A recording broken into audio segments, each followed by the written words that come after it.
ये कहानी है 3 ऐसी औरतों की जो अपनी प्यास बुझाने के लिए नौकर के साथ गपागप करती है, और वो नौकर भी इन तीनों को कैसे पेलता है वो हम आज के एक्सप्लेन में देखने वाले हैं। और आज हम जिस मूवी को एक्सप्लेन करने वाले हैं उस मूवी का नाम है द लिटिल हॉर्स, जो 2017 में रिलीज हुई थी। मूवी स्टार्ट होती है और हम एक सिस्टर को देखते हैं जो अपने गते को लेकर चर्च की तरफ जा रही थी। तभी वहाँ एक नन्स आती है। वो उसे बताती है कि तुम अब तक कहाँ थी। वो दोनों बात कर ही रहे थे, तभी वहाँ चर्च का माली लुर्को आता है और वो उन्हें गुड मॉर्निंग कहता है। तो वो औरतें उन पर गुस्सा हो जाती है और उन्हें गाली देकर वहाँ से भगा देती है। अब इसके बाद हम फादर थॉमस को देखते हैं जो सबको प्रे करवा रहे थे। इसके बाद हम सिस्टर एलिस को देखते हैं जो अपनी लाइफ से बहुत बोर हो चुकी थी। अब वो इस चर्च में नहीं रहना चाहती थी और अपनी लाइफ किसी के साथ बिताना चाहती थी। अगले दिन एलिस के फादर उसे मिलने आते हैं। वो उसे कहते हैं कि तुम्हारी शादी के लिए कोई लड़का मिल नहीं रहा क्योंकि लड़के वाले बहुत दहेज मांग रहे हैं। तब एलिस उन्हें कहती है कि अगर आप इस चर्च में डोनेशन देना बंद कर दो तो पैसे का इंतजाम हो सकता है। पर उसके फादर इस बात के लिए नहीं मानते क्योंकि ऐसा करने से उनके परिवार की इज्जत कम हो जाएगी। अब आगे ये तीनों जब जा रही थी तब लुर्को उन्हें गंदी नजरों से देखता है, पर इन तीनों को ये अच्छा नहीं लगता और वो उसे गालियां देकर मारने लगती है और वहाँ से चली जाती है। अब फादर थॉमस जब बाजार जा रहे थे तब रास्ते में उन्हें लुर्को मिलता है। वो उन्हें कहता है कि उन तीनों नन्स ने मुझे बुरी तरह से मारा है, इसलिए अब वो नौकरी छोड़कर जा रहा है। फादर थॉमस उसे बहुत समझाते हैं पर वो उन तीनों से बहुत डरा हुआ था, इसलिए वो फादर की बात नहीं सुनता और चर्च छोड़कर चला जाता है। इसके बाद हम लॉर्ड ब्रूनो नाम के एक आदमी को देखते हैं जो अपनी वाइफ फ्रेंसिका के साथ खाना खा रहा था। ब्रूनो अपनी वाइफ से अपने दुश्मनों के बारे में बात कर रहा था और उसकी वाइफ का पूरा ध्यान करके नौकर पर था। उस नौकर का नाम मसीटो था। मसीटो उसे हवस भरी निगाहों से देखने लगता है, जिसे हमें साफ पता चलता है कि इन दोनों का अफेयर चल रहा है। रात को मसीटो फ्रेंसिका के साथ गपागप करता है। तब फ्रांसिस उसे बताती है कि लॉर्ड ब्रूनो की मूली काफी छोटी है और इसलिए वो मुझे जरा भी संतुष्ट नहीं कर पाता। तभी वहाँ ब्रूनो आ जाता है। अब अंधेरे की वजह से ब्रूनो मसीटो को देख नहीं पाता। तब मसीटो भागकर नौकरों वाले कमरे में जाकर सो जाता है, पर ब्रूनो भी अपनी वाइफ के आशिक को पकड़ना चाहता था, इसलिए वो भी उस कमरे में आ जाता है और उसे ढूंढने लगता है। मसीटो सोने का नाटक करता है पर ब्रूनो बहुत चालाक था।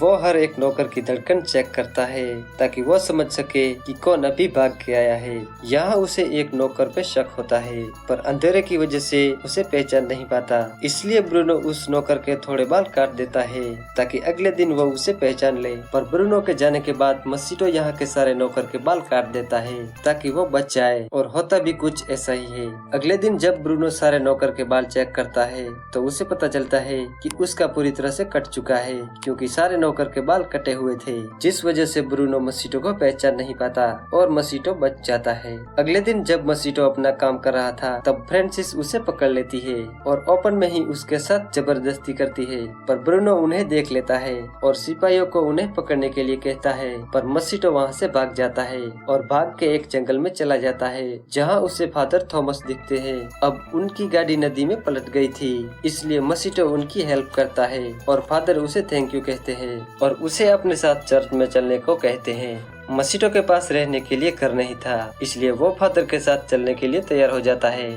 यहाँ फादर उसे कहते हैं कि तुम वहाँ गूंगे बन के रहना वरना तीनों सिस्टर तुम्हें परेशान करेगी। फिर फादर उसे सिस्टर मारिया के पास ले आते हैं। पहले तो मारिया उसे रहने से मना कर देती है, पर जब उसे पता चलता है कि मसीटो गूंगा बहरा है तो वो उसे यहाँ काम पर रख लेती है। मसीटो जब अपना काम कर रहा था तब सिस्टर उन पर हमला कर देती है। वो उसे कहती है कि तुम कौन हो और यहाँ क्या कर रहे हो। तभी वहाँ मारिया आ जाती है। वो उन्हें कहती है कि ये हमारा नया नौकर है। फिर एक बार एलिस अपना काम कर रही थी, तभी उसके हाथ से फ्रेम टूट जाती है, इसलिए वो उसे ठीक कराने मसीटो के पास ले जाती है। फिर मसीटो उसे ठीक कर देता है।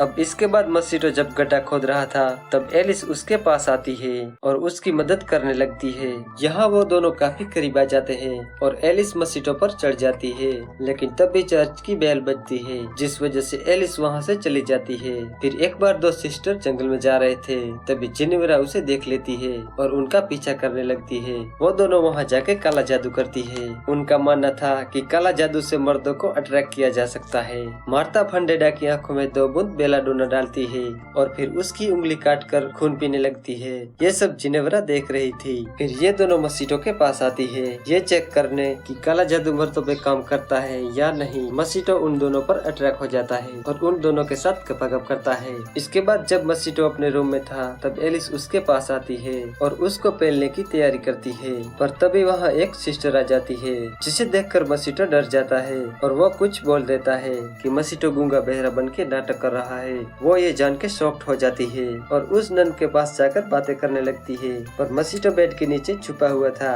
जब वो लोग वहाँ से चले जाते हैं, तब मस्कीटो खिड़की से भाग जाता है। इसके बाद हम जेनिफर को देखते हैं, जो बेलाडोना बना रही थी, पर वो उसे आंखों में डालने की बजाय उसे पी लेती है और अपना हाथ काटकर वो खून अपने फेस पर लगा लेती है। यहाँ एलिस मस्कीटो के पास जाती है और उन्हें बताती है कि तुम गूंगा बहरा बन के नाटक क्यों कर रहे हो।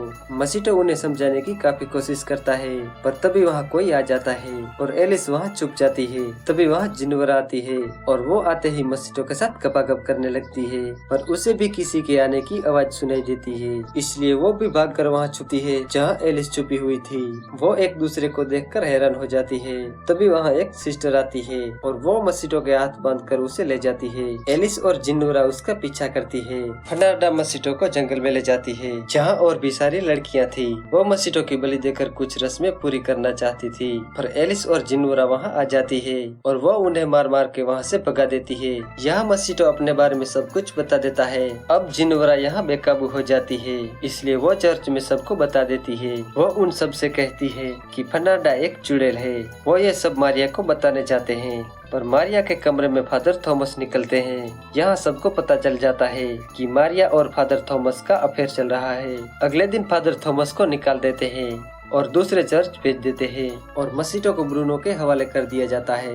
अब ये तीनों सिस्टर एक दूसरे से माफी मांगती है, पर उन्हें मस्कीटो की बहुत फिक्र हो रही थी, क्योंकि ये तीनों मस्कीटो को पसंद करने लगी थी। इधर जब मस्कीटो कैद खाने में था, तब ब्रूनो उसके पास आता है। वो उसे कहता है कि जो तुमने किया है उसकी तुम्हें कड़ी सजा मिलेगी। फिर रात को कैद खाने में एक कछुआ आता है, जिसके पीठ पर एक कैंडल थी। सिपाही उन्हें देखकर हैरान हो जाते हैं और उसका पीछा करने लगते हैं। असल में ये उन तीनों सिस्टर का प्लान था, ताकि वो सिपाही का ध्यान भटका सके। वो मस्कीटो को छुड़ाकर उसकी जगह एक पुतला रख देती है, जिसे सिपाहियों को लगता है कि मस्कीटो अभी जेल में है।